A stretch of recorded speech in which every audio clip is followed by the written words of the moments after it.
et des voyages dont on a rêvé quand on était presque un tout petit... Bienvenue sur Icônes et Silences, où nous écoutons ensemble les murmures qui se cachent derrière les applaudissements assourdissants.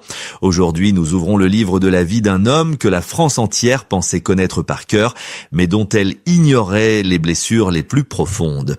Imaginez un instant un dandy à l'éternel sourire en coin, une voix de velours qui a fait danser des générations et une silhouette indissociable du célèbre détective Nestor Burma.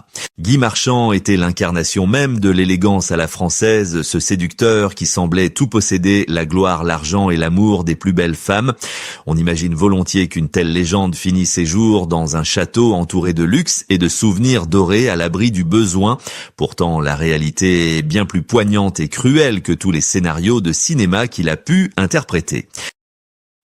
Dans la lumière déclinante de ces derniers jours, à Cavaillon, loin des tapis rouges parisiens, Guy Marchand a choisi de briser le silence pour révéler une vérité bouleversante.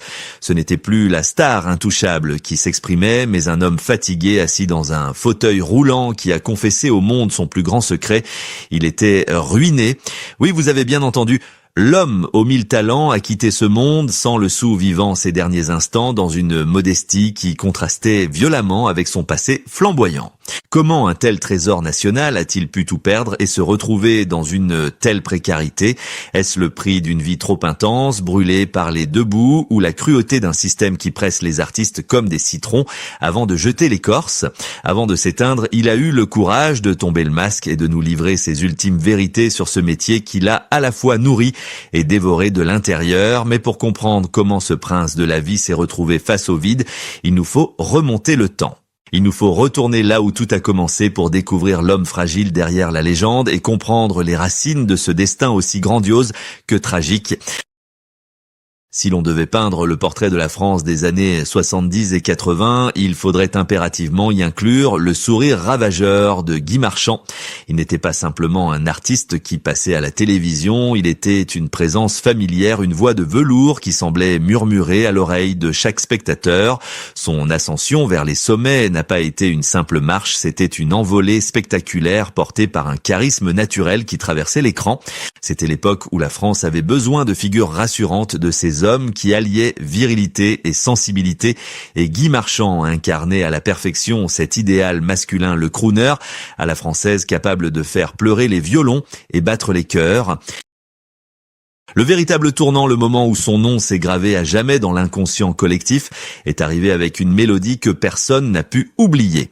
En 1982, le film Les Sous-doués en vacances propulse la chanson destinée au rang d'hymne national. Ironie du sort pour cet amoureux puriste du jazz, cette chanson de variété est devenue un phénomène culturel incontournable, résonnant dans tous les mariages et les fêtes de village de l'Hexagone.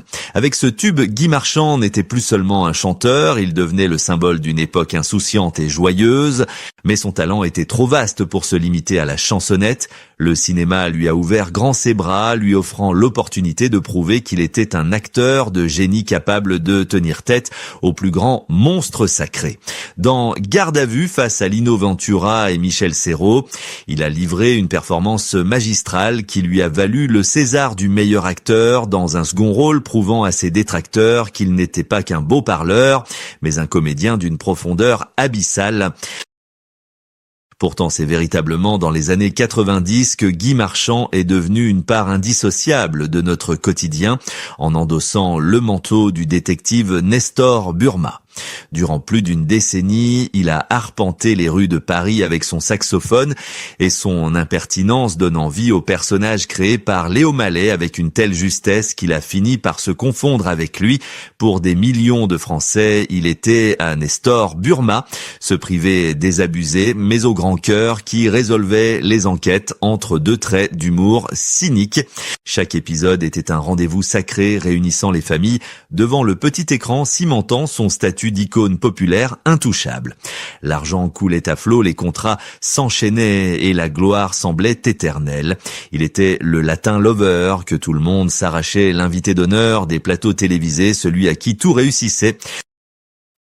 Mais attention, car la lumière la plus vive crée toujours les ombres les plus noires.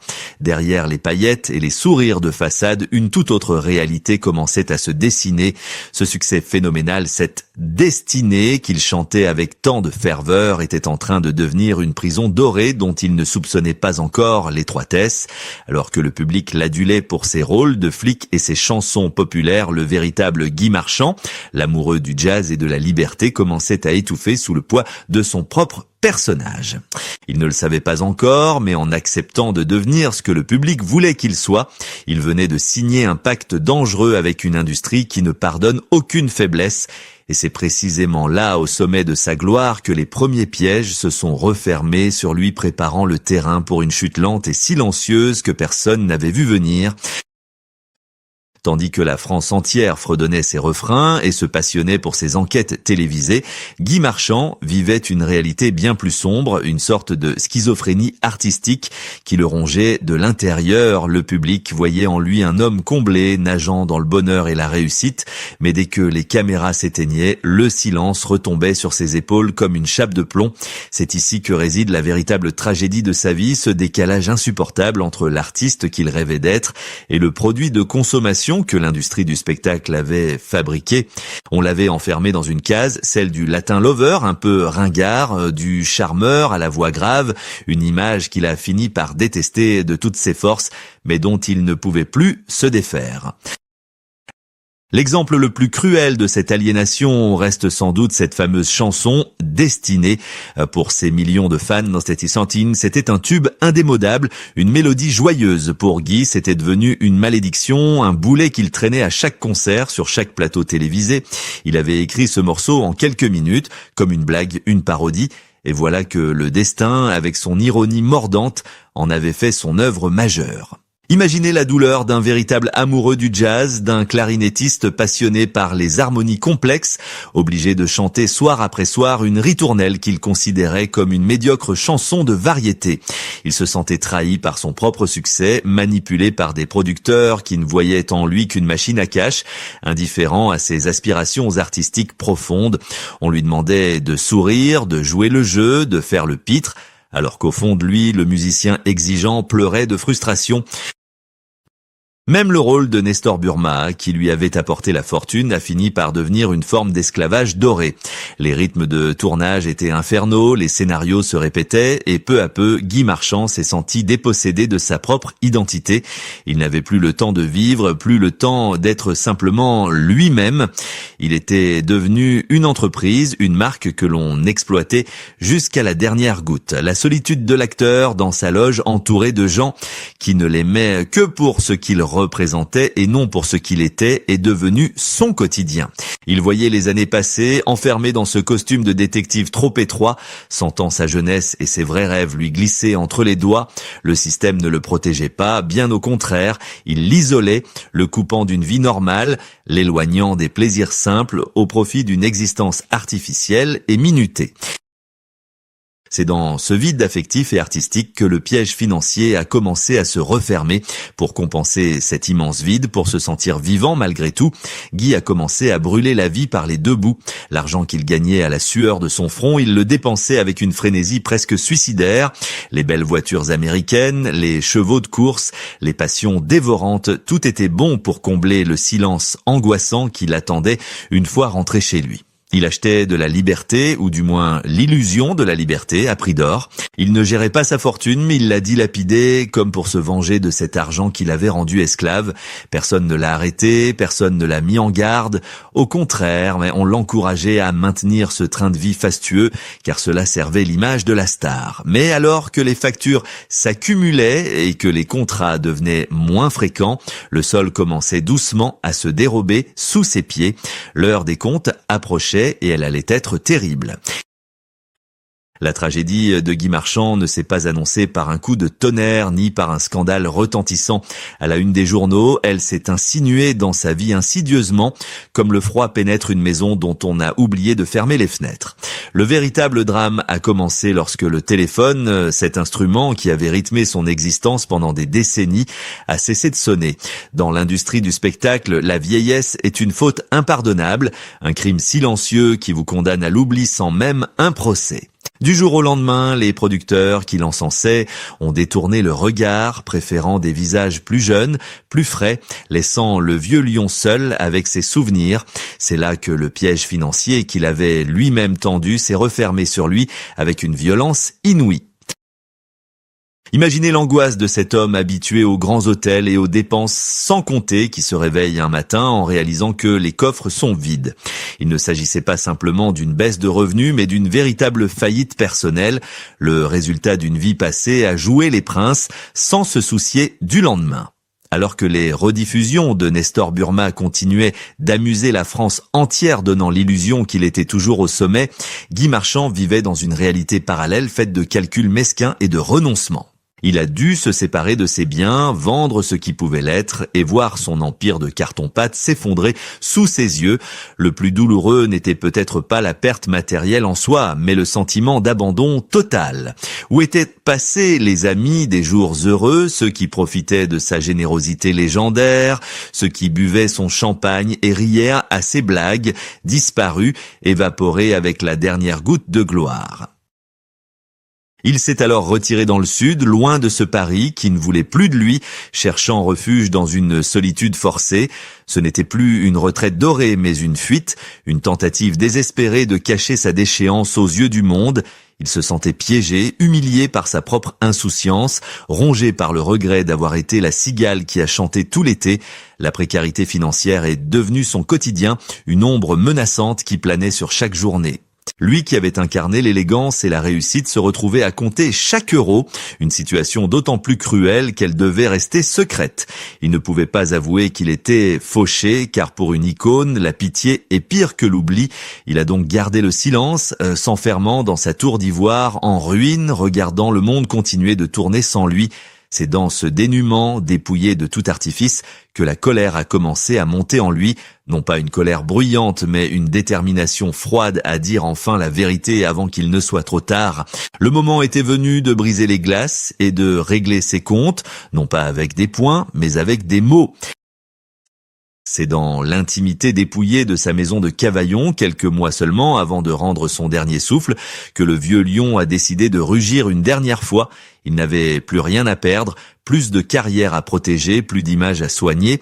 Face aux journalistes venus recueillir ses dernières paroles, Guy Marchand a posé son masque de séducteur sur la table et a livré la vérité nue, brutale, sans artifice. Avec une lucidité effrayante, il a prononcé ces mots qui ont résonné comme un coup de tonnerre dans le milieu feutré du show business français. Je suis fauché. Il ne s'agissait pas d'une plainte, mais d'un constat implacable. Il a avoué avoir tout brûlé, tout dépensé, transformant ses millions en souvenirs de chevaux galopant au vent et en amours éphémères. Mais au-delà de l'argent, c'est le système tout entier qu'il a pointé du doigt, ce système ingrat qu'il n'a jamais pardonné. Il a enfin osé nommer les choses qu'il avait blessées, brisant l'omerta qui règne habituellement chez les stars.